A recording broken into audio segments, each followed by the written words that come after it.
Hello friends, welcome to the channel the truth of Sanatan. जय माता दी। कैसे हैं आप लोग? होपफुली अच्छे ही होंगे। आज हम बात करने वाले हैं अपने नए टॉपिक के ऊपर, जिसका नाम है the intrusion of Indian government on Indian temples. जी हाँ, घुसपैठ इंडियन टेम्पल्स के अंदर सरकारों की। आज उसके ऊपर डिस्कस करेंगे। चलिए शुरू करते हैं।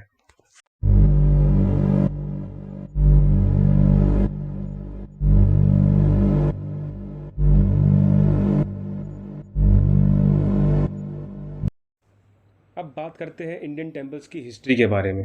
इंडियन टेम्पल्स की हिस्ट्री क्या रही है? इंडियन टेम्पल्स की हिस्ट्री कुछ इस तरीके से है कि हमारे यहाँ पे जो टेम्पल्स होते हैं, इंडियन टेम्पल्स जिनको हिंदू टेम्पल्स कहा जाता है, उसके अंदर प्राण प्रतिष्ठा की जाती है भगवान की, जिसकी वजह से लोग ये मानते हैं कि इस मंदिर में भगवान स्वयं रहते हैं। तो यहाँ पर लोग दान पुण्य जो करते हैं, उसको आज इंग्लिश की भाषा में बात करें तो डोनेशन कहा जाता है। जो डोनेशन देते हैं मंदिरों के अंदर या चैरिटी करते हैं मंदिरों के अंदर, वो पहले के टाइम में और अब के टाइम में बहुत ज़्यादा डिफरेंस नहीं रखती है। पहले भी लोग पैसा, ज़मीन सब देते थे और आज भी देते हैं। इसी को मद्देनज़र रखते हुए पहले मुगलों ने जजिया करके एक चीज़ बनाई, जिसमें आपको अगर अपने भगवान की पूजा करने के लिए जाना है तो उसके लिए टैक्स देना पड़ता था। वहाँ के मंदिरों को लूटा जाता था। उसके बाद फिर अंग्रेज़ों ने 1863 में पहले एक लॉ बनाया, रिलीजियस एंडाउनमेंट एक्ट, जिसके अंदर आपके मंदिरों के ऊपर पूरा कंट्रोल वहाँ की सरकार, बेसिकली ब्रिटिश सरकार का रहेगा, और वहाँ से चीज़ें निकाली जाती थी और बेची जाती थी। फिर हम हुए आज़ाद 1947 में, जिसके बाद मंदिरों को ये लगा शायद उन्हें भी आज़ादी मिल जाएगी, लेकिन नहीं, मंदिरों को आज़ादी नहीं मिली। मंदिर आज भी वही सब फेस करते हैं। 1954 में जगन्नाथ टेम्पल एक्ट बनाया गया। फिर 1959 में राजस्थान पब्लिक एक्ट बनाया गया, जिसमें उसके बड़े बड़े मंदिरों को डील किया गया। फिर 1987 में काशी विश्वनाथ टेम्पल एक्ट, और ऐसे ही फिर मद्रास एक्ट, ऐसे ही फिर केरला एक्ट, और ना जाने कितने सारे एक्ट बनाए गए मंदिरों को, सिर्फ मंदिरों को ओवरटेक करने के लिए उस टाइम की सरकारों ने बनाए, जिसमें कांग्रेस जैसी बहुत सारी सरकारें थी, स्टेट गवर्नमेंट, सेंट्रल गवर्नमेंट, सबके सब का एक ही मोटिव कि मंदिरों से किसी तरीके से पैसा निकाला जा रहा है। और आज की डेट में ये कैलकुलेशन 4,50,000 मंदिरों की अप्रॉक्सीमेटली, छोटे बड़े मिला के। फिर चाहे वो वैष्णो देवी मंदिर हो, जगन्नाथ मंदिर हो, तिरुपति बालाजी हो, कोई फर्क नहीं पड़ता, क्योंकि ये सारे के सारे मंदिर किसके कंट्रोल में है? गवर्नमेंट के कंट्रोल में। तो अब हम नेक्स्ट टॉपिक में डिस्कस करेंगे कि इसका मेन रीज़न क्या था, कि किस बेसिस पे गवर्नमेंट ने सोचा कि इन मंदिरों के ऊपर कंट्रोल जो है वो गवर्नमेंट का रहेगा। तो चलिए हम बात करते हैं नेक्स्ट टॉपिक पे।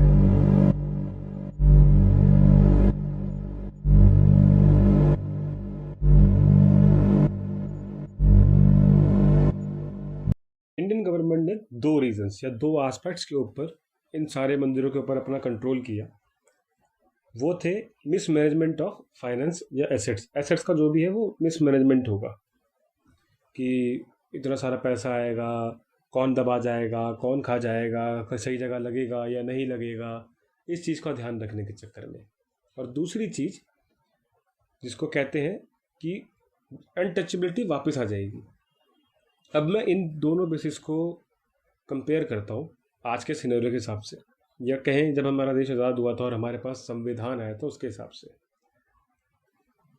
अगर बात पैसों के हेर फेर की है, तो मैं सवाल करता हूँ, चाहे गवर्नमेंट किसी की भी हो, किसी की भी मतलब किसी की भी, चाहे कांग्रेस की हो चाहे बीजेपी की हो, कितने लोग ट्रस्ट करते हैं कि करप्शन इन दोनों में से किसी सरकार में नहीं होता?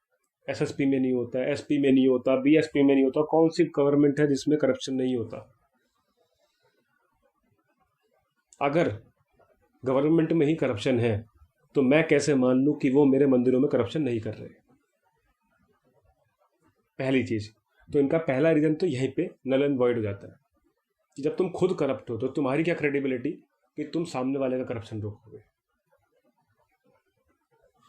दूसरा पॉइंट इन्होंने लिखा कि एक डर है कि अनटचेबिलिटी वापस आ जाएगी, तो आर्टिकल 17, आर्टिकल 25 क्यों डाला कॉन्स्टिट्यूशन में? अपने कंट्रोल में ही रख लेते सब कुछ। अनटचेबिलिटी के लिए तुमने दो आर्टिकल दिए ना कॉन्स्टिट्यूशन के अंदर, तो उसके अगर कोई उस चीज़ को अनफॉलो करता है या डिसओबे करता है तो तुम उसके ऊपर केस चलाओगे ना, या तुम उसके ऊपर कंट्रोल करोगे। तो ये दोनों पॉइंट तो वैसे ही नल एंड वॉइड हो जाते हैं खुद सरकार द्वारा बनाए गए आधारों के ऊपर ही।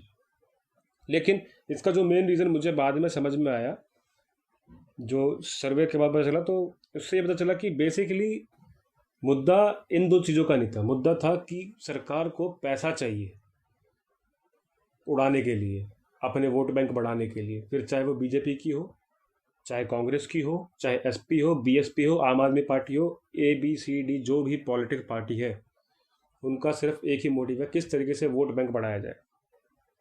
अब जैसे आम आदमी पार्टी की बात करते हैं, जिसको लोग आज की डेट में देवता मानते हैं, वो जितने दिल्ली के अंदर हिंदू टेम्पल्स हैं वहाँ से पैसा कलेक्ट करते हैं और उसके बाद क्या करते हैं, हाइक्स देते हैं।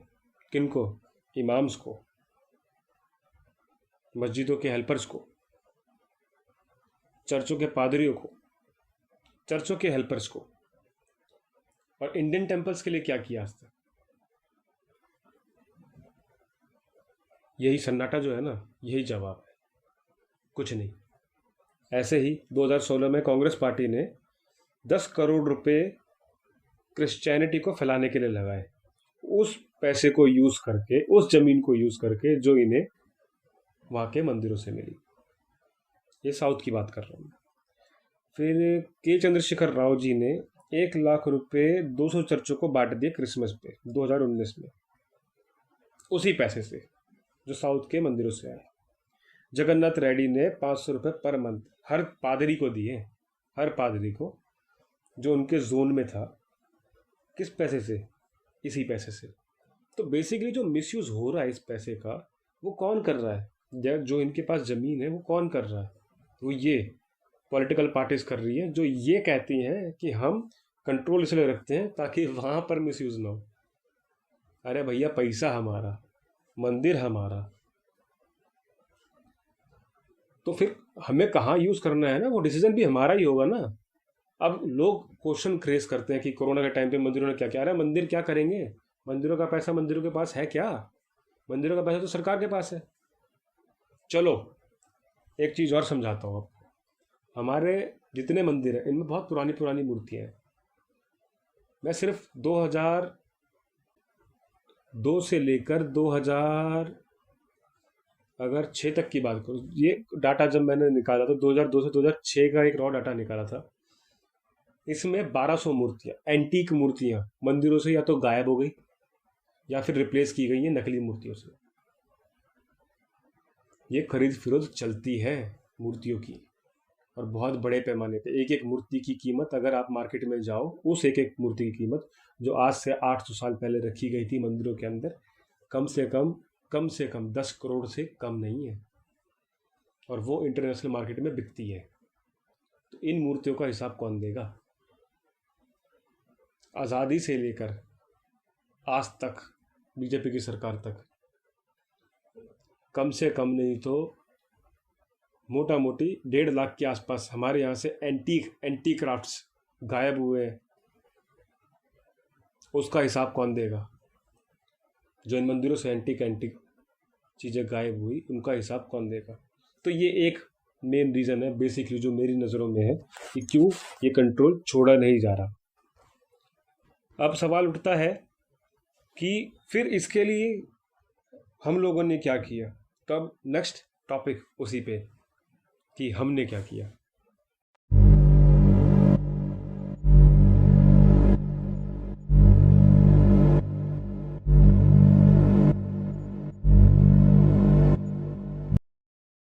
तो हमने क्या किया एट द एंड? तो एट द एंड हमने ये किया कि हम कोर्ट्स गए, अंग्रेज़ों के टाइम से 1882 में गए, और उसके बाद फिर हमने 1882 में अंग्रेज़ों से एक ऑर्डर पास करवाया कि मंदिरों के ऊपर जितनी भी कस्टडी है वो 1-2 साल के अंदर मिसमैनेजमेंट अगर नहीं है तो बाहर निकल के आ जाएगा।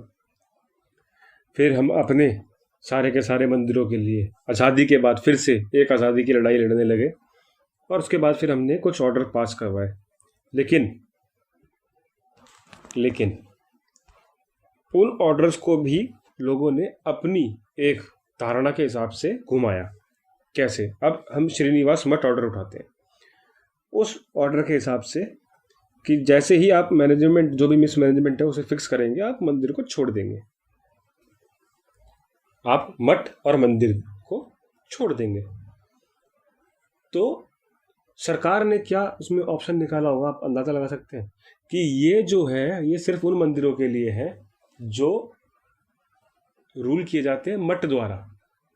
मठ जो रूल कर रहे हैं मंदिरों को, सिर्फ उन मंदिरों के लिए जो स्टैंड अलोन, जो बिल्डिंग्स अकेली खड़ी है मंदिरों की, उनके लिए नहीं है। ऐसे ही बहुत सारे छोटे छोटे लॉस के ऊपर, बहुत सारी छोटी छोटी टेक्निकलिटीज के ऊपर लेके आज भी गवर्नमेंट्स ने इन मंदिरों के ऊपर कंट्रोल कर रखा है। और ये कंट्रोल तब तक रहेगा जब तक आप सेकुलर हैं, जब तक सेकुलर रहोगे तब तक लोग दबाते रहेंगे। सेकुलर पीपणी, ये जो सेकुलरिज्म की पीपणी यहाँ पे सब बजा रहे हैं ना कि हम सेकुलर हैं, हमें सेकुलर रहना है, ये जो दिखावा चल रहा है ये सिर्फ तुम कर रहे हो, सिर्फ और सिर्फ तुम,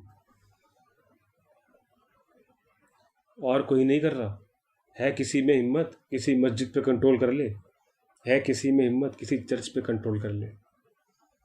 नहीं है। क्यों? क्योंकि वो सेकुलरिज्म की पीपड़ी नहीं बजाते, वो सड़कों पर उतरते हैं और गर्दन उतार के ले आते हैं। तो फटाफट इस सेकुलरिज्म के कीड़े को अपने शरीर में से निकालिए। और इसी के साथ मैं देता हूँ इस वीडियो को पूर्ण विराम, और आपको एक क्वेश्चन के साथ आज फिर छोड़ता हूँ कि कब तक हमें सेकुलरिज्म के नाम पर दबाया जाएगा, कुचला जाएगा और मारा जाएगा। Thank you very much for watching video till and. Channel को लाइक, सब्सक्राइब और शेयर करना मत भूलिएगा।